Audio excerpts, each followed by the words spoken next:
ओम नमः शिवाय। हर हर महादेव। प्रिय भक्तों, स्वागत है आपका आपके अपने चैनल शुभ व्रत कथाओं में। आप सभी भक्तों का दिन शुभ और मंगलमय हो। भगवान भोलेनाथ की कृपा आप और आपके परिवार पर सदा सर्वदा बनी रहे, ऐसी हम कामना करते हैं। प्रिय भक्तों, आज हम रसपान करेंगे श्रावण मास महात्म्य की कथा अध्याय 21 का, और साथ ही सुनेंगे भगवान भोलेनाथ की लीलाओं में अगली कथा, जिसके अंतर्गत हम शिव जी की बारात के प्रसंग का वर्णन आपके लिए करने जा रहे हैं। तो आइए अपने मन में गौरी पुत्र गणेश और इष्ट आराध्यों का ध्यान करते हुए इन कथाओं का रसपान करते हैं। काम दहन के बाद ब्रह्मा जी के साथ सभी देवता भगवान शिव के पास आए। उन्होंने शिव जी की प्रशंसा करते हुए उनकी स्तुति की।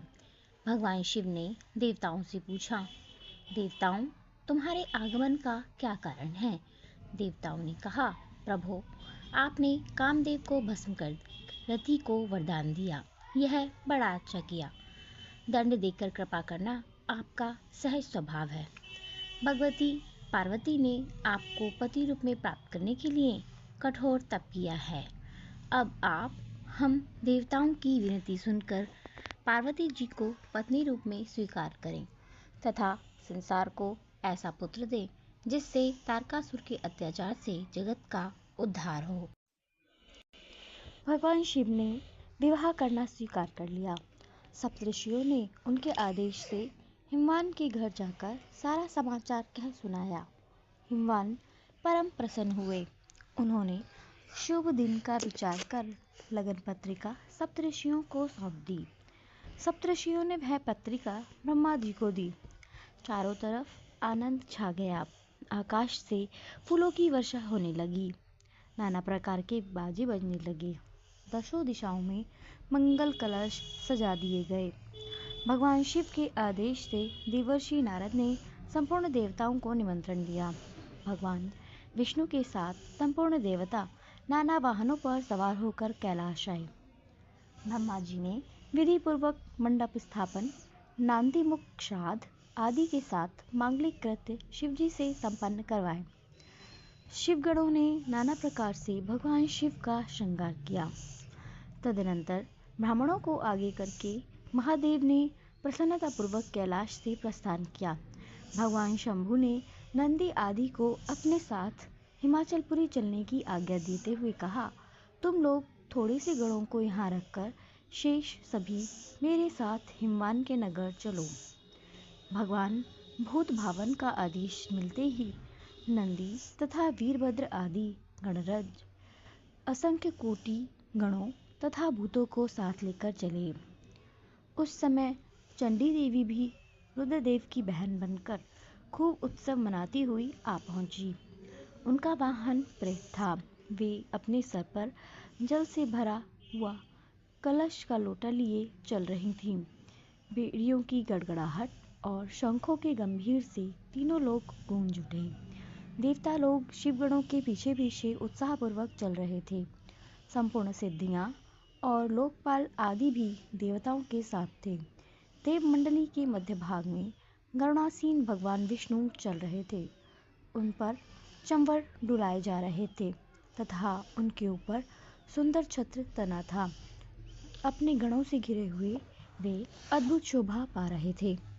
ब्रह्मा जी मूर्तिमान वेदशास्त्र सनकादिक ऋषियों एवं प्रजापतियों के साथ भगवान शिव की सेवा में तत्पर थे। देवराज इंद्र भी नाना प्रकार के आभूषणों से विभूषित हो ऐरावत हाथी पर आरूढ़ होकर अपनी सेना के साथ चलते हुए अत्यंत सुशोभित हो रहे थे। उस समय बारात के साथ यात्रा करते हुए बहुत से ऋषि भी अपने तेज से प्रकाशित हो रहे थे। सबके मन में शिव जी का विवाह देखने की प्रबल उत्सुकता थी। हाकिनी, शकिनी, यतुनाथ, भूत, प्रेत और बैताल आदि तथा श्रेष्ठ गंधर्व सबके सब नाचते गाते हुए चल रहे थे। संपूर्ण मातृकाएं, देवकन्याएं, देवांगनाएं आदि भी शंकर जी के विवाह में सम्मिलित होने के लिए बड़ी प्रसन्नता से चल रही थीं। सबके बीच में वृषभ पर सवार महादेव अद्भुत शोभा पा रहे थे।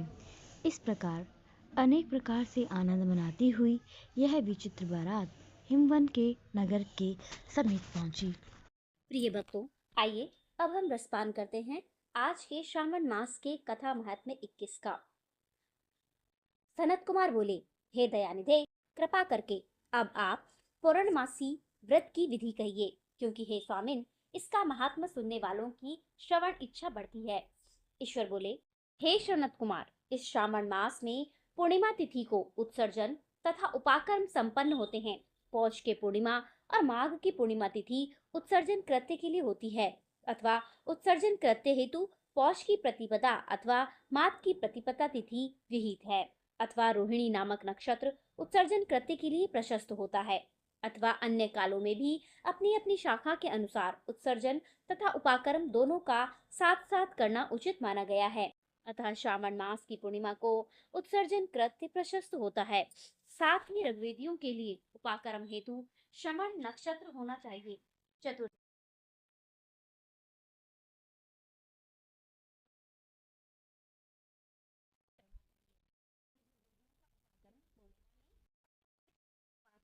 नक्षत्र में होना चाहिए। शुक्र के अस्त काल में भी सुख पूर्वक उपाकर्म करना चाहिए, किंतु इस काल में इसका प्रारंभ पहले नहीं होना चाहिए, ऐसा शास्त्र विदों का मानना है। ग्रहण तथा संक्रांति के दूषित काल के अनंतर ही इसे करना चाहिए।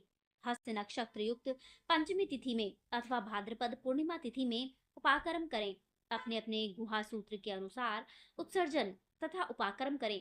अधिक मास आने पर इससे शुद्ध मास में करना चाहिए। ये दोनों कर्म आवश्यक हैं, अतः इन्हें प्रत्येक वर्ष नियम पूर्वक करना चाहिए। उपाकर्म की समाप्ति पर द्विजातियों के विद्यमान रहने पर स्त्रियों को सभा में सभादीप निवेदन करना चाहिए। उस दीपक को आचार्य ग्रहण करे या किसी अन्य ब्राह्मण को प्रदान कर दे। दीप की विधि इस प्रकार है। सुवर्ण, चांदी अथवा तांबे के पात्र में सेर भर गेहूं के आटे का दीपक बनाकर उसमें उस दीपक को जलाएं। वह दीपक घी से या तेल से भरा हुआ हो और तीनों बत्तियों से युक्त हो। दक्षिणा तथा तांबूल सहित उस दीपक को ब्राह्मण को अर्पित कर दें। दीपक की तथा विप्र की विधिवत पूजा करके निम्न मंत्र बोलें। सदक्षिणः सताम्बुलः सभादीयो मुत्तमः अर्पितो देवदेवस्य मम संतु मनोरथः। दक्षिणा तथा तांबूल से युक्त यह उत्तम सभादीप मैंने देवदेव को निवेदित किया है। मेरे मनोरथ अब पूर्ण हो। सभादीप प्रदान करने से पुत्र पौत्र आदि से युक्त कुल उज्ज्वलता को प्राप्त होता है और यश के साथ निरंतर बढ़ता है। इसे करने वाली स्त्री दूसरे जन्म में देवांगनाओं के समान रूप प्राप्त करती है।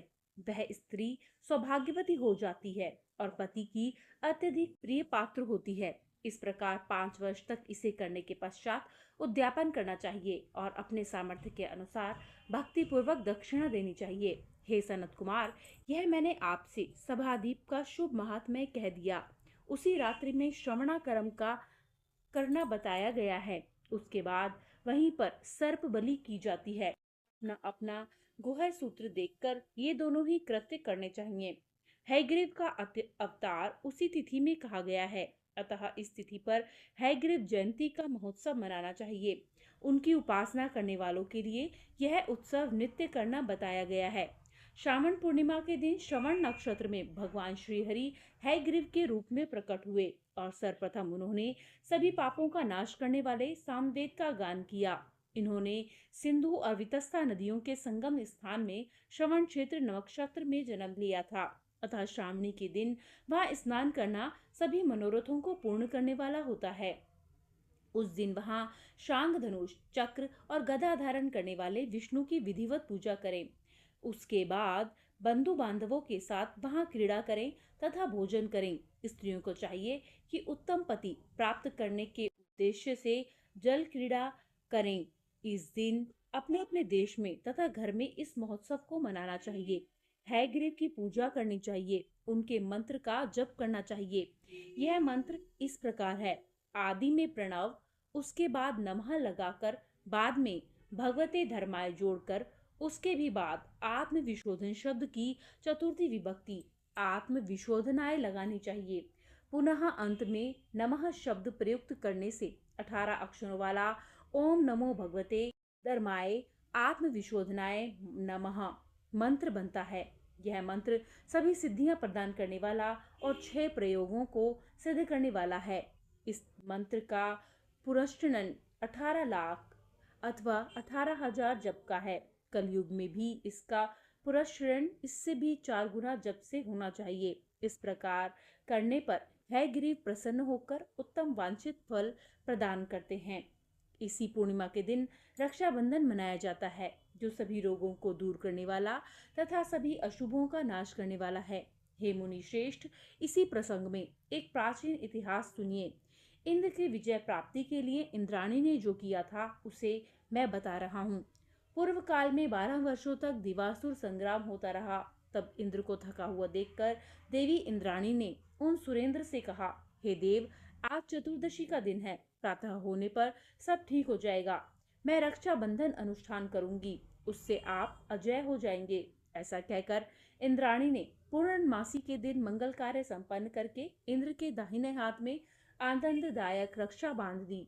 उसके बाद ब्राह्मणों के द्वारा स्तवन किए गए और रक्षाबंधन से युक्त इंद्र ने दानव सेना पर आक्रमण किया और क्षण भर में ही उसे जीत लिया। इस प्रकार विजयी होकर इंद्र तीनों लोकों में पुनः प्रतापवान हो गए।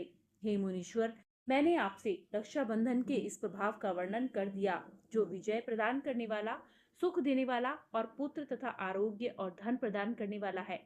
सनत कुमार बोले, हे देव श्रेष्ठ, यह रक्षाबंधन किस विधि से, किस तिथि में और कब किया जाता है? हे देव, कृपा करके इसे बताइए। हे भगवान, जैसे जैसे आप अद्भुत बातें बताते जा रहे हैं, वैसे वैसे अनेक अर्थों से युक्त कथाओं को सुनते हुए मेरी तृप्ति नहीं हो रही है।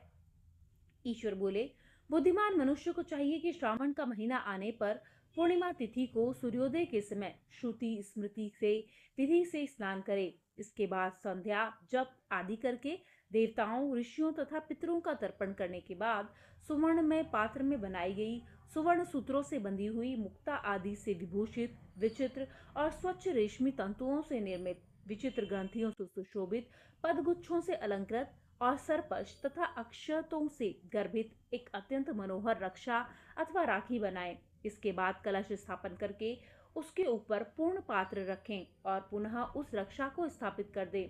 उसके बाद रम्य आसन पर बैठकर सुहृजनों के साथ, वरांगनाओं के साथ नृत्य गान आदि और क्रीड़ा मंगल कृत्य में संलग्न रहें। इसके बाद यह मंत्र पढ़कर पुरोहित रक्षाबंधन करे। येन बद्धो बलि राजा दानवेंद्रो महाबलः तेन त्वाम अनुब्धामि वृक्षे माचल माचल।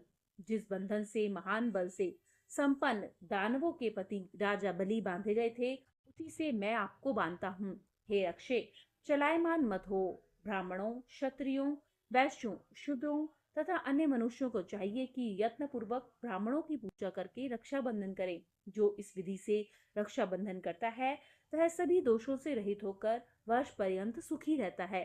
विधान को जानने वाला जो मनुष्य शुद्ध श्रावण मास में इस रक्षाबंधन अनुष्ठान को करता है, वह पुत्रों तथा सुहृजनों के सहित 1 वर्ष भर अत्यंत सुख से रहता है।